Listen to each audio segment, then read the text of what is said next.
Next up, we're talking cybersecurity with Rudolf Rohr of barox in Switzerland. Now, given that we're all familiar with cybersecurity when it comes to our computers, and we have been for a number of decades, I asked Rudolf why it is that networked CCTV systems are at risk from cyber attacks in 2020. I think you have to look at the two levels. One is the professional level, where you'd have normally closed CCTV applications, and the other level is like, let's say, the end customer level. But let's look at the professional level first. When we look into the professional level, what you try to do is a network that's mainly isolated from the rest. You would have a firewall blocking everything from the outside, and then you try to be as much as independent on the inside as possible.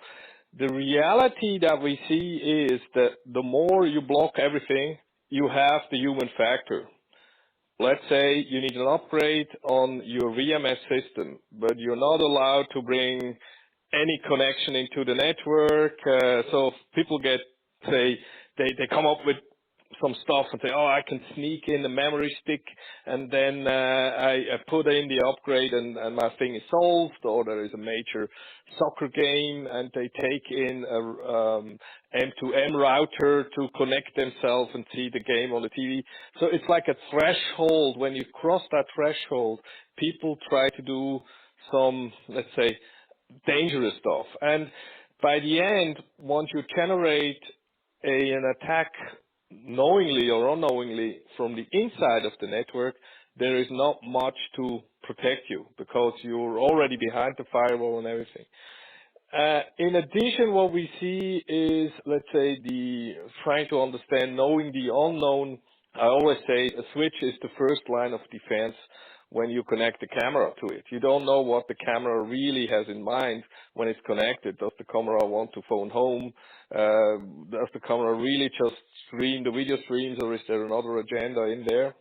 And that is rather more the fear from big homeland securities. They go and say, are we the only ones seeing these images, or is there maybe a path through punching through our firewall from the back and sending the signals out back home?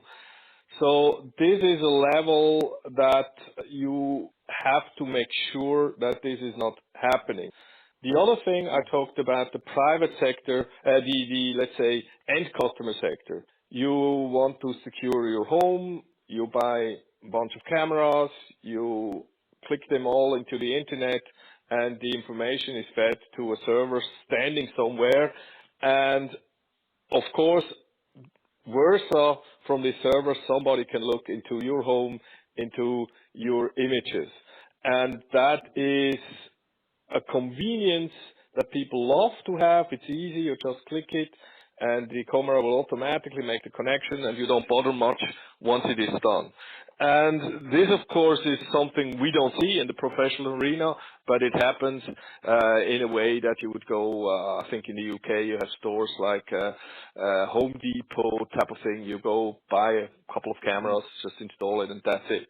It is a domain where video as a service is growing.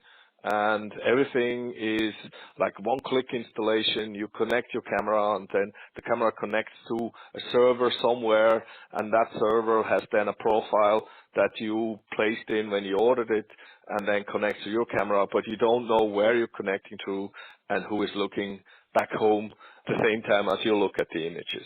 Coming back into the professional arena, where we intend to help is, give you a simple example. I just flown out from the airport of Zurich, and they have camera installations outdoor for an extension they're building, but they're putting a junction box outside of the building, open with RJ45 connectors, and the camera is connected to that junction box.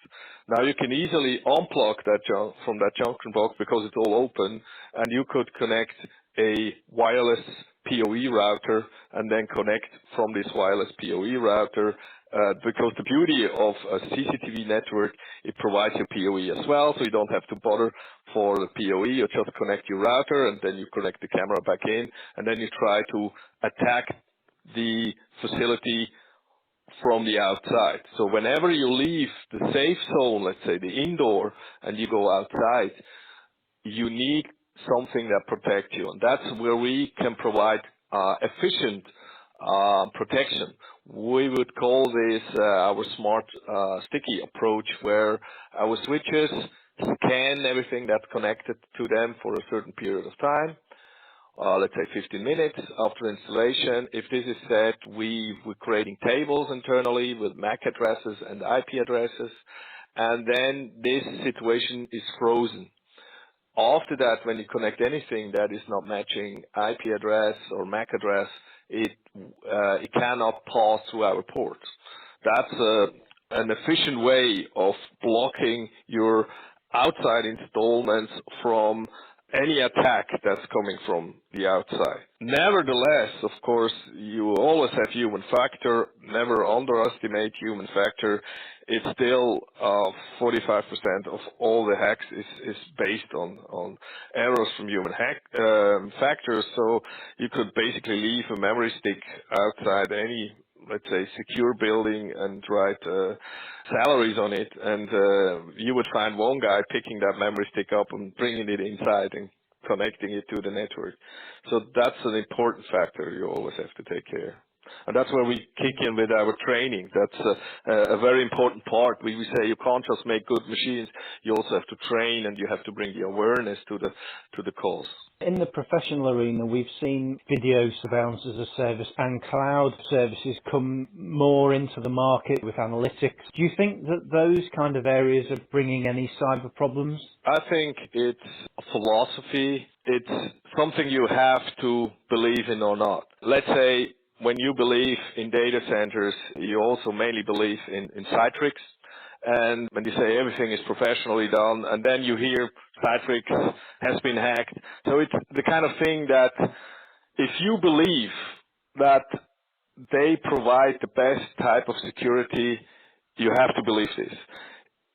If you don't believe that, then it gets very difficult, because we live in a world where we're starting to standardize processes like the ISO 27001. Obviously, it's far easier to do this in a data center that have passed all these certificates and tests. So you can just go and say, click, done, done, done, done. But then there lays the question, yeah, but apart from that, all the tools that we are using, are they safe? Because now we start to use these tools at the huge scale. And of course, if there is a flow inside, we have a flow at the huge scale. So if you ask me, obviously I see that things are moving towards video as a service. I can also see that it's something that's around for more than 10 years, and still on-premise installations are bigger than the video application installation, but it's something down the road that obviously I believe will become the major application. And then when we talk about security, I'd say also there in these data centers, the biggest risk is the human factor. How do you make sure that if some maintenance guy that's working for company X is not trying to put a memory stick into, let's say, the rack that is behind him? Of course, there is a cage and everything, but maybe it's open because another guy is working on that and just went to toilet. So these are the kind of things where human factor kicks in a lot, and you have to make sure that nothing else happens. But bottom line, I think because of the size of the installations, you can spend more money into that specific security, but then you have to trust that everything in the chain works perfectly. And we looked at it recently when we had the Citrix dilemma, and that's when you sort of go, what are we doing to convince customers that everything is safe? If the human factor is the biggest risk, have you got any advice for the installers who are fitting cameras and working on networks? I can only recommend that they get trained, that they come to one of our courses, or they really start to see where are the biggest loopholes. I'll try to explain this a little bit. We have a philosophy of cyber hygiene and cyber security. So for us, the cybersecurity part is who will get in, and the cyber hygiene is lock all the doors. So I'll give you an example, a very basic example. If you have a discotheque, normally you would have a Hulk in front of in the entry. So that's the type of firewall, and he says who will get in. And that is something you spend a lot of money. It's normally happening on layer 4 and higher. That's where most companies are aware of. But the lack lays in the cyber hygiene.